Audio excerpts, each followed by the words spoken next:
The Oklahoma Sooners, man, they missed out on another blue chip wide receiver prospect. We'll discuss that coming up next here on Locked On Sooners.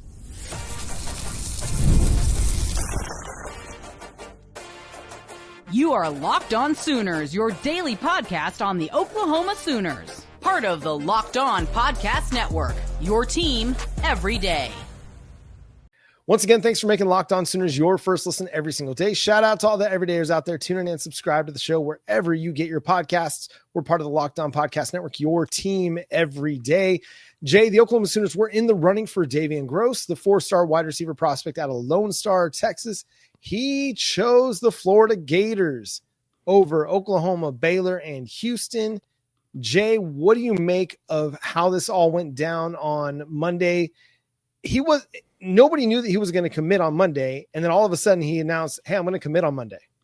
Yeah, we've been waiting to hear from him since beginning of July, that it's been rumored that Oklahoma was leading or doing something well when it came to him. And so when I saw that he was going to commit today, I was like, yep, this probably is not a good thing for Oklahoma. Not even going to pretend like it is. And everyone kept pointing out, well, Oklahoma's been in the lead for a bit and all of that. I'm just like, yeah, if he wanted to come to Oklahoma, I feel like he would have committed to Oklahoma a while ago. Mm-hmm. Or am I crazy for thinking that? Because that is like literally the thing that I thought, that if he really was going to go to Oklahoma, he would have been committed the 13 times we heard that he was going to commit. Yeah. But I get it. Florida was definitely on his list. They gave him what I told a couple people. I was like, look, they probably pitched him being the next Percy Harvin. Granted, he was probably just born when Percy Harvin was playing in 07 or whatnot. So he has absolutely no recollection of his existence. But when you watch the tape, Percy Harvin was ridiculous. And he was in the backfield at running back. He was in slot. He played on the outside. They just moved him everywhere, and he became just a bit massive Swiss Army knife. That unfortunately was too early for his time at the collegiate level, so he didn't really translate to the NFL like Deebo Samuels is now. I think Groce would be able to do something like that for them. It sucks that Oklahoma couldn't pull him, but whenever Oklahoma bounces back from last year, you'll start seeing a lot more players willing to come here. It's a bummer because he was one of my favorite players in this class. I think he's a really, really good player. I think he's got the ability to be incredibly dynamic at the collegiate level, and he's got pro prospects because of how good he is after the catch, how good he is in space, and what he's able to do to make defenders miss in the open field. He's just a really, really good player. See, Texas fans, you don't have to trash a guy just because he didn't commit to your school. So remember this. Questionable. You're supposed to. Them's the rules. No, them's the rules. It's a bummer. If he got the offer that he liked better from Florida, it's all in the game. That's just the way it goes. I would have liked for Oklahoma to be more willing to push all in for this kid. They decided that wasn't going to be the case for them. Or maybe they did push all in and he still just liked whatever he was getting from Florida instead of what the Oklahoma offer was. Fair enough. Yeah, rumor has it that Florida gave just an offer that warmed him and the family's heart a little bit more than Oklahoma. I've heard Oklahoma was willing to play in the sandbox with this player because this is one player they really liked, which I get it. This is why you be willing to. They were all over him. But at the same time, there's also things to consider like, when am I going to get to play? Yeah, about the way this roster is set up, I don't think that you're one that's going to outdo our dudes. Could be that. You never know. May not be. It could be a lot of different things, but at the same time, it kind of sucks because I really like you. I like Groce a lot, and he was one that I was hoping we could have figured out, but, it'll be all right. I mean, if you're being for real, though, and you look at the wide receiver depth chart for Oklahoma, it is kind of crowded with guys from that 2025 and 2024 recruiting class. It is. It's getting there. It's pretty full. Zion Kearney, Ivan Carrion, Zion Reagans, KJ Daniels, Elijah Thomas, Manny Choice. That's just the high school recruits that you've brought in over those last couple of years. That doesn't include Jermichael Carter, who's going to have a year of eligibility after this year.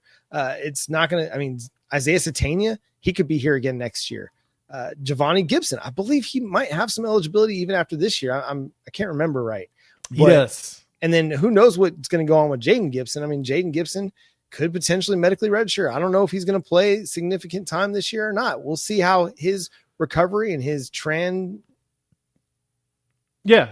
You would say your 3 that's gone is Deion Burks, Keontae Lewis, Deion Burks, Keontae Lewis, and Major Melson are the only 3 that's gone at the end of this season. And so your depth chart is pretty crowded. Again, that's not to say that they wouldn't have taken him. And I'm not trying to sit here and tell you that you should feel okay about the loss. What I'm going to tell you is you've got a lot of really talented guys still on the roster for 2026, 2027 that I think it's going to be okay.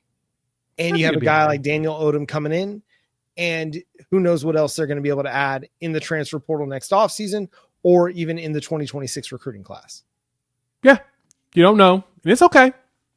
It'll be all right. All we know is that at some point they'll figure it out. That's really where I'm at. Well, and again, if you like the guys from 2024 and 2025, that's 6 dudes that can still play a significant role on this team that have a lot of eligibility left. So you're not necessarily in dire straits at wide receiver. There's time to continue to build and recruit and get that depth chart set up for the future for Bo Bentley, for Michael Hawkins Jr., maybe a Peyton Houston down the road. We'll see. Maybe. Final recruiting note, Jake Kreul is going to commit on Tuesday on the Pat McAfee show. Why did I say it that way? I don't know why you say it that way. Pat McAfee show. Hey, McAfee. Hey. Yeah. No. Maybe I'm thinking of the McDonald's coffee. McAfee. My apologies, Pat. Don't hold it against us. We are definitely hunter friendly for the brand. I'm loving it. Yeah. So Jake Kreul will commit on Tuesday afternoon. We will discuss that on Locked On Sooners, whichever way it goes. Hopefully it goes Oklahoma's way. They could certainly use some good recruiting news out there on the recruiting trail. They're still very much in the thick of it. I know everybody seems to be leaning towards Texas, but I wouldn't count the Sooners out just yet. No, shenanigans may happen. That always is something to keep your minds on. But at the same time, I don't feel like shenanigans are probably going to happen in this situation. We'll see. But I do think that there's a chance that whomever is leading it will close it out. I don't think a shenanigan is going to happen this time around. Doesn't feel like it. Feel like he decided that, you know what? I'm done. Let's go into the season with it. If I change my mind later, I can change my mind later. Yeah. Let's get it finished. Let's finish it off.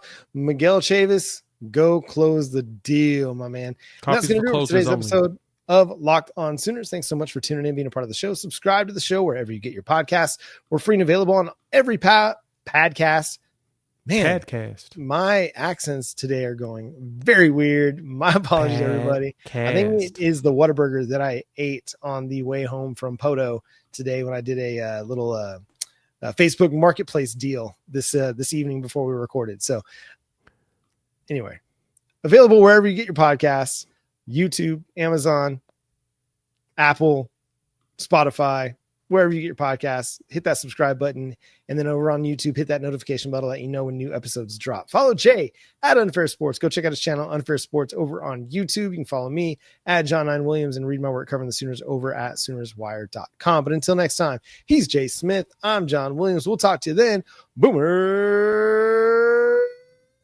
Sooner.